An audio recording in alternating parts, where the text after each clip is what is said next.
दोस्तों, आप सबको मेरा नमस्कार। ಹಿಂದಿ ಪಾಠಶಾಲಾ में आप सबका स्वागत है।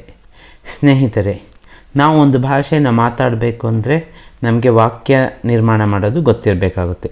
ಸೆಂಟೆನ್ಸ್ ಫಾರ್ಮೇಷನ್ ಗೊತ್ತಿಲ್ಲ ಅಂದರೆ ನಾವು ಮಾತಾಡೋದಕ್ಕೆ ಆಗೋದಿಲ್ಲ. ಹಾಗಾಗಿ ಹೇಗೆ ನಾವು ವಾಕ್ಯ ನಿರ್ಮಾಣ ಮಾಡ್ಬೋದು, ಸಿಂಪಲ್ಲಾಗಿ ಕೆಲವು ಟೆಕ್ನಿಕ್ ಇರುತ್ತೆ. ಅದನ್ನು ನಾವು ಫಾಲೋ ಮಾಡಿದರೆ 100% ನಾವು ಕ್ಲಿಯರಾಗಿ ಸೆಂಟೆನ್ಸ್ ಫಾರ್ಮೇಷನ್ನ ಮಾಡ್ಬೋದು ವಿಥೌಟ್ ಎನಿ ಮಿಸ್ಟೇಕ್ಸ್. ಹೇಗೆ ಅನ್ನೋದನ್ನು ನಾನು ಈ ವಿಡಿಯೋದಲ್ಲಿ ಎಕ್ಸ್ಪ್ಲೈನ್ ಮಾಡ್ತಾ ಹೋಗ್ತೀನಿ.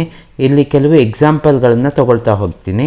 ಅದೇ ಥರದಲ್ಲಿ ನೀವು ಮತ್ತೆ ಬೇರೆ ಬೇರೆ ವಾಕ್ಯಗಳನ್ನು ಮಾಡೋದಕ್ಕೆ ಟ್ರೈ ಮಾಡಿ. ಲಾಸ್ಟಲ್ಲಿ ಕೆಲವು ವರ್ಬ್ಸನ್ನು ಕೊಟ್ಟಿದ್ದೀನಿ, ಆ ಕ್ರಿಯಾಪದ ಯೂಸ್ ಮಾಡಿಕೊಂಡು ನೀವು ಮಾಡಿ. ಈಗ ನೋಡಿ, ಹುಡುಗ ಶಾಲೆಗೆ ಹೋಗುತ್ತಾನೆ. यहाँ एक वाक्य है, ಹುಡುಗ ಶಾಲೆಗೆ ಹೋಗುತ್ತಾನೆ. हिंदी में कैसे बोलते हैं? हिंदी में बोलने के लिए लड़का स्कूल जाता है. लड़का ಹುಡುಗ ಸ್ಕೂಲ್ ಜಾತಾ ಹೇ. ಜಾತಾ ಹೇ, ಜಾ ಅನ್ನೋದು ಅಲ್ಲಿ ವರ್ಬ್. ಜಾತಾ ಹೇ, ತಾ ಅಂತ ಬಂದಿದೆ ನೋಡಿ, ಅದನ್ನು ಅಬ್ಸರ್ವ್ ಮಾಡಿ. ಜಾತಾ ಹೇ, ಲಡ್ಕ ಪುಲ್ಲಿಂಗ ಏಕವಚನ, ಇಸ್ಲಿಯೇ ಜಾತಾ ಹೇ. ಅದು ವೆರಿ ವೆರಿ ಇಂಪಾರ್ಟೆಂಟ್. ಅಂದರೆ ಇಲ್ಲಿ ಪುಲ್ಲಿಂಗ ಬಂದಾಗ ತಾ ಹೇ ಏಕವಚನ. ಹುಡುಗ ಪಾಠ ಕೇಳುತ್ತಾನೆ, ಅದು ಅಬ್ಸರ್ವ್ ಮಾಡ್ತಾ ಹೋಗಿ. ಹುಡುಗ ಪಾಠ ಕೇಳುತ್ತಾನೆ.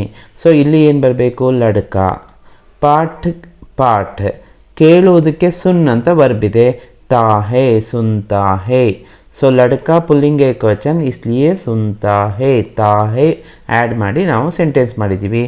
ಲಡ್ಕ ಪಾಠ ಸುನ್ತಾ ಹೇ ಅಂತ ಅಲ್ಲಿ ಬಂತು. ಯಾಕೆ ಅಂದರೆ ಪುಲ್ಲಿಂಗ ಏಕವಚನ, ಇಲ್ಲೂ ಪುಲ್ಲಿಂಗ ಏಕವಚನ. ಲಡ್ಕ ಪಾಠ ಸುನ್ತಾ ಹೇ. ಈಗ ಹುಡುಗ ಹೋಮ್ವರ್ಕ್ ಮಾಡುತ್ತಾನೆ ಅಂತ ಹೇಳಬೇಕು. ಹುಡುಗ ಹೋಮ್ವರ್ಕ್ ಮಾಡುತ್ತಾನೆ. ಅವಾಗೇನು ಬರಬೇಕು? ಸೇಮ್ ರೂಲ್ ಅಪ್ಲೈ ಮಾಡ್ತಾ ಹೋಗಿ. ಹುಡುಗ ಲಡ್ಕ ಹೋಮ್ವರ್ಕ್ ಮಾಡೋದಕ್ಕೇನು? ಕರ್ತಾ ಹೇ. ತಾ ಹೇ ಅಬ್ಸರ್ವ್ ಮಾಡಿ. ತಾ ಹೇ. ಲಡ್ಕ ಹೋಮ್ವರ್ಕ್ ಕರ್ತಾ ಹೇ ಅಂತ ಬರುತ್ತೆ. ಈಗ ನಿಮಗೆ 3 ವಾಕ್ಯಗಳು ಗೊತ್ತಾಯಿತು. ಲಡ್ಕ ಸ್ಕೂಲ್ ಜಾತಾ ಹೇ ಒಂದು ವಾಕ್ಯ, ಲಡ್ಕ ಪಾಠ ಸುನ್ತಾ ಹೇ, ಮತ್ತು ಲಡ್ಕ ಹೋಮ್ವರ್ಕ್ ಕರ್ತಾ ಹೇ. 3 ವಾಕ್ಯದಲ್ಲಿ ಒಂದು ಸಿಮಿಲ್ಯಾರಿಟಿ ಇದೆ. ಏನು ಸಿಮಿಲ್ಯಾರಿಟಿ ಇರೋದು? ತಾ ಹೇ, ತಾ ಹೇ, ಮತ್ತು 3ನೇ ವಾಕ್ಯದಲ್ಲೂ ಸೇಮ್ ತಾ ಹೇ. ಜಾತಾ ಹೇ, ಸುನ್ತಾ ಹೇ, ಕರ್ತಾ ಹೇ. ಯಾಕಂದರೆ ಲಡ್ಕ ಕಾಮನ್ ಆಗಿದೆ. ಅಂದರೆ ಇಲ್ಲಿ ಸಬ್ಜೆಕ್ಟ್ ಏನು? ಲಡ್ಕ ಪುಲ್ಲಿಂಗ್ ಏಕವಚನ. ಕ್ರಿಯಾನು ಪುಲ್ಲಿಂಗ್ ಏಕವಚನಲ್ಲಿ ಎಂಡ್ ಆಗಿದೆ. ಲಡ್ಕ ಪುಲ್ಲಿಂಗ್ ಏಕವಚನ ಆದರೆ ಅಲ್ಲಿ ಬೇರೆ ಯಾವುದೇ ವರ್ಡ್ ಆಗಲಿ, ಈಗ ರಾಮ್, ಭೀಮ್, ಮೋಹನ್, ಸೋಮ್ ಏನಾದರೂ ಹಾಕ್ಕೊಳ್ಳಿ, ಸೇಮ್ ಆನ್ಸರ್ ಬರಬೇಕಾಗುತ್ತೆ. ಈಗ ಪ್ಲೂರಲ್ ಫಾರ್ಮ್ಗೆ ನೋಡೋಣ. ಲಡಿಕೆ. ಲಡಿಕೆ ಅಂದರೆ ಹುಡುಗರು. ಹುಡುಗರು ಶಾಲೆಗೆ ಹೋಗುತ್ತಾರೆ. ಪುಲ್ಲಿಂಗಲ್ಲಿ ಬಹುವಚನ ಬಂದರೆ ಏನು ಮಾಡಬೇಕು? ಲಡಿಕೆ. ಲಡ್ಕ ಇರೋದು ಲಡಿಕೆ ಆಯಿತು. ಹಾಗಾದರೆ ಜಾತಾ, ಜಾತೆ. ಲಡಿಕೆ ಸ್ಕೂಲ್ ಜಾತೆ ಹೇ. ಲಡಿಕೆ ಸ್ಕೂಲ್ ಜಾತೆ ಹೇ ಅಂತ ಚೇಂಜ್ ಆಗುತ್ತೆ. ಅಂದರೆ ಏಕವಚನ ಇದ್ದಾಗ ತಾ ಹೇ, ಬಹುವಚನ ಬಂದರೆ ತೇ ಹೇ. ಲಡಿಕೆ ಸ್ಕೂಲ್ ಜಾತೆ ಹೇ, ಲಡ್ಕ ಜಾತಾ ಹೇ, ಲಡಿಕೆ ಜಾತೆ ಹೇ. ಹಾಗೆ ಹುಡುಗರು ಪಾಠ ಕೇಳುತ್ತಾರೆ ಬಂದಾಗ ಹುಡುಗರು ಲಡಿಕೆ, ಪಾಠ ಕೇಳುವುದು ಸುನ್. ನಿಮ್ಗಾಗಲೇ ಗೊತ್ತಾಗಿದೆ, ಸುನ್ ಒಂದು ವರ್ಬ್ ಒಂದು ಕ್ರಿಯಾಪದ. लड़के पाठ सुनते हैं. ते हैं क्यों आया है? क्योंकि लड़के क्रिया सब्जेक्ट है. लड़के पाठ सुनते हैं. ಈಗ ಅದೇ ಹುಡುಗರು ಹೋಮ್ವರ್ಕ್ ಮಾಡುತ್ತಾರೆ. ಈಗ ನೀವು ಟ್ರೈ ಮಾಡ್ತಾ ಹೋಗ್ಬೋದು. ಹುಡುಗರು ಲಡಿಕೆ ಹೋಮ್ವರ್ಕ್ ಮಾಡುತ್ತಾರೆ. ಮಾಡುವುದಕ್ಕೆ ವರ್ಬೇನು? ಕರ್. ತೇ ಹೇ ಆ್ಯಡ್ ಮಾಡ್ತೀರಾ. ಲಡಿಕೆ ಹೋಮ್ವರ್ಕ್ ಕರ್ತೆ ಹೇ.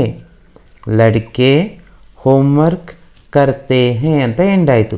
ನೋಡಿ, ಹುಡುಗರು ಬಂದಾಗ ಕರ್ತೆ ಬರ್ತಾ ಇದೆ, ಹುಡುಗ ಬಂದಾಗ ಕರ್ತಾ ಬಂತಿದೆ. ಅದೇನು ನೀವು ಈಗ ನೋಟಿಸ್ ಮಾಡಬೇಕಾಗಿರೋದು. ಅದನ್ನು ಅಬ್ಸರ್ವ್ ಮಾಡಿ. ಸೇಮ್ ರೂಲನ್ನು ಯು ಕ್ಯಾನ್ ಅಪ್ಲೈ ಎವ್ರಿವೇರ್. ಲಡ್ಕಾ ಸ್ಕೂಲ್ ಜಾತಾ ಹೇ, ಲಡಿಕೆ ಸ್ಕೂಲ್ ಜಾತೆ ಹೇ. ಡಿಫ್ರೆನ್ಸ್ ಏನು ಅಂತ ನಿಮಗೆ ಇಲ್ಲಿ ಒಟ್ಟಿಗೆ ತೋರಿಸ್ತಾ ಇದ್ದೀನಿ. ತಾ ಹೇ, ತೇ ಹೇ.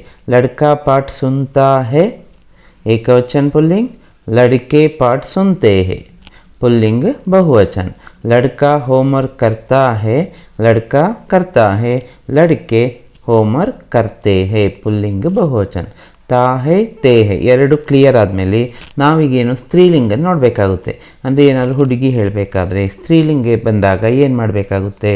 ಸೊ ಇದು ಮೂರನ್ನ ತಿಳ್ಕೊಳ್ಳೇಬೇಕು. ತಾ ತೇ ತಿ ಅಂದರೆ ಆ ಎ ಇ. ಆ ಇ ಅನ್ನೋ ವರ್ಡಲ್ಲಿ 3 ಇದೆ ನೋಡಿ, ನೆನ್ಪಿಟ್ಕೋಬಹುದು. ಹುಡುಗಿ ಶಾಲೆಗೆ ಹೋಗುತ್ತಾಳೆ. ಹುಡುಗಿ ಲಡ್ಕಿ. ಸ್ಕೂಲ್ ಜಾತಿ ಹೇ. ನೋಡಿ ತಾ ಇರೋದು ಇಲ್ಲಿ ತೀ ಆಗಿದೆ. ಲಡ್ಕಿ ಸ್ತ್ರೀಲಿಂಗ್. ಲಡ್ಕಿ ಸ್ತ್ರೀಲಿಂಗ್, ಅದಕ್ಕೆ ತೀ ಬರಬೇಕಾಗುತ್ತೆ, ಈ ಕಾರ ಅಂತ. ಲಡ್ಕಿ ಸ್ಕೂಲ್ ಜಾತಿ ಹೇ. ಹಾಗಾದರೆ ಹುಡುಗಿ ಪಾಠ ಕೇಳುತ್ತಾಳೆ ಮಾಡಬೇಕಾದ್ರೆ ಹುಡುಗಿ ಲಡ್ಕಿ ಗೊತ್ತಾಗಿದೆ. ಪಾಠ್ ಸೇಮ್, ಅದು ನಿಮಗೆ ಗೊತ್ತಿದೆ. ಕೇಳೋದಕ್ಕೆ ಸುನ್ ಅಂತ ಈಗಾಗಲೇ ಕ್ರಿಯಾ ಯೂಸ್ ಮಾಡಿದ್ದೀವಲ್ಲ ವರ್ಬನ್ನು, ಅವಾಗೇನು ಬರಬೇಕು? ತಾ ತೇ ತಿ 3 ನಿಮಗೆ ಆಪ್ಷನ್ ಇರುತ್ತಲ್ಲ. ಲಡ್ಕಿ ಪಾಠ್ ಸುನ್ತಿ ಹೇ. ಲಡ್ಕಿ ಸ್ತ್ರೀಲಿಂಗ್ ಸುನ್ತಿ ಹೇ. ಅಲ್ಲಿ ಬೆಹನ್ ಸುನ್ತಿ ಹೇ, ಮಾ ಸುನ್ತಿ ಹೇ, ಏನು ಬೇಕಾದ್ರೂ ಹೇಳ್ಬೋದಲ್ವಾ. ಕವಿತಾ ಸುನ್ತಿ ಹೇ, ಸುನೀತಾ ಸುನ್ತಿ ಹೇ. ಹಾಗೆ ಲಡ್ಕಿ ಪಾಠ್ ಸುನ್ತಿ ಹೇ. ನೆಕ್ಸ್ಟ್ ಅದೇ ಥರ ಹುಡುಗಿ ಹೋಮ್ವರ್ಕ್ ಮಾಡುತ್ತಾಳೆ ಬರಬೇಕಾದ್ರೆ ಹುಡುಗಿ आपको पता है ಲಡ್ಕಿ ಸ್ತ್ರೀಲಿಂಗ್ ಏಕವಚನ. ಹೋಮ್ವರ್ಕ್ ಅದು ಏನು ವ್ಯತ್ಯಾಸ ಆಗೋದಿಲ್ಲ, ಯಾಕೆ ಸಬ್ಜೆಕ್ಟ್ ಮತ್ತು ನಮಗೆ ವರ್ಬ್ಗೆ ಮಾತ್ರ ಡೈರೆಕ್ಟ್ ರಿಲೇಷನ್ಶಿಪ್ ನೋಡಬೇಕಾಗಿರೋದು. ಲಡ್ಕಿ ಹೋಮ್ವರ್ಕ್ ಕರ್ತಿ ಹೇ, ಅಗ್ರಿಮೆಂಟ್ ಹಾಕೋದು ಯಾವುದು? ಸಬ್ಜೆಕ್ಟ್ ಮತ್ತು ವರ್ಬ್. ಲಡ್ಕಿ ಹೋಮ್ವರ್ಕ್ ಕರ್ತಿ ಹೇ ಅಂದರೆ ಸ್ತ್ರೀಲಿಂಗ್. ತೀ ಈ ಕಾರ ಅಂತ ಬಂದ ಕೂಡಲೇ ಅದು ಸ್ತ್ರೀಲಿಂಗ ಆಗಿರುತ್ತೆ. ಸೊ ಹೀಗಾಗಿ 3 ಥರದ್ದು ನೋಡಿದಿರುವ. ತಾ ಹೇ, ತೇ ಹೇ, ತೀ ಹೇ. ಲಡ್ಕಾ ಸ್ಕೂಲ್ ಜಾತಾ ಹೇ, लड़के स्कूल जाते हैं, लड़की स्कूल जाती है. लड़का पाठ पढ़ता है, लड़के पाठ पढ़ते हैं, लड़की पाठ पढ़ती है अथवा सुनती है. लड़का होमवर्क करता है, लड़के होमवर्क करते हैं, लड़की होमवर्क करती है. ಸೊ ಇದು ಗೊತ್ತಾಯ್ತಲ್ಲ. ಈಗ ನೀವೇನು ಮಾಡಬೇಕು? ಈ ವರ್ಡ್ಸ್ ಏನು ಕೊಟ್ಟಿದ್ದೀನಲ್ಲ, ಪಡ್, ಲಿಕ್, ದೇಕ್ ನೋಡು, ಬರೆ ಅನ್ನೋದಕ್ಕೆ ಲಿಕ್, ಕೇಳು ಸುನ್, ನಗು ಹಸ್, ಇದಕ್ಕೆ ನೀವು ಸೆಂಟೆನ್ಸನ್ನು ಟ್ರೈ ಮಾಡಿ. ಲಡ್ಕ ಲಡ್ಕೆ ಲಡ್ಕಿಗೆ ಟ್ರೈ ಮಾಡಿ. ಆಮೇಲೆ ಎಲ್ಲ ಥರದ ವಾಕ್ಯಗಳಿಗೂ ಸೇಮ್ ರೂಲ್ನ ಅಪ್ಲೈ ಮಾಡ್ಬೋದು. ಪಡ್, ದೇಕ್, ಲಿಕ್, ಸುನ್, ಹಸ್ ಇಷ್ಟನ್ನು ಟ್ರೈ ಮಾಡಿ. ಯಾವ ಥರ ಮಾಡಬೇಕು? ಲಡ್ಕ ಪಾಠ ಪಡ್ತಾ ಹೇ, ಲಡ್ಕ ಪಡ್ತಾ ಹೇ, ಲಡ್ಕ ದೇಖ್ತಾ ಹೇ, ಹಾಗೆ ಲಡ್ಕ ಸುನ್ತಾ ಹೇ, ಹಾಗೆ. ಸೊ ಈ ವಿಡಿಯೋ ನೋಡಿದ್ದಕ್ಕೆ ಧನ್ಯವಾದಗಳು. ದೇಖ್ನೆ ಕೆ ಲಿಯೆ ಆಪ್ಕೋ ಧನ್ಯವಾದ. ಈ ವಿಡಿಯೋ ನಿಮಗೆ ಇಷ್ಟ ಆಗಿದ್ದರೆ ಲೈಕ್ ಮಾಡಿ, ಶೇರ್ ಮಾಡಿ, ಮತ್ತು ಈ ವಿಡಿಯೋನ ನೀವು ಬೇರೆಯವ್ರಿಗೂ ಸಬ್ಸ್ಕ್ರೈಬ್ ಮಾಡ್ಕೊಳ್ಳೋಕೆ ಹೇಳಿ. ಅಥವಾ ನೀವು ಇನ್ನೂ ಸಬ್ಸ್ಕ್ರೈಬ್ ಮಾಡ್ಕೊಳ್ಳಿಲ್ಲ ಅಂದರೆ ನೀವು ಇದನ್ನು ಈಗಲೇ ಸಬ್ಸ್ಕ್ರೈಬ್ ಮಾಡ್ಕೊಳ್ಳಿ ಈ ಚಾನಲ್ನ. ಯಾಕಂದರೆ ಮುಂಬರೋ ದಿನಗಳಲ್ಲಿ ಇನ್ನೂ ಹೆಚ್ಚು ವೀಡಿಯೋಗಳನ್ನ ನಾನು ಈ ಇದರಲ್ಲಿ ಚಾನಲಲ್ಲಿ ಹಾಕ್ತಾಯಿರ್ತೀನಿ. ಸುನ್ನೆ ಕೆ ಲಿಯೆ ಆಪ್ ಸಬ್ಕೋ ಧನ್ಯವಾದ.